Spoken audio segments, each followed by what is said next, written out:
Ayan po yung mga gulay dito na nabili ko kanina po. Kasi doon po sa San Cipriano, every sa Sunday po, may maliit na market po. Hindi po na pinakuhanan kasi madaming tao. Dito po kasi bawal yung mag-video-video.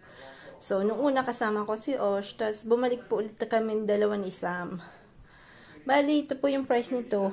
Almost €1.20. So, around 60 pesos. Ito dalawa, €1. So, dalawa, 50 pesos.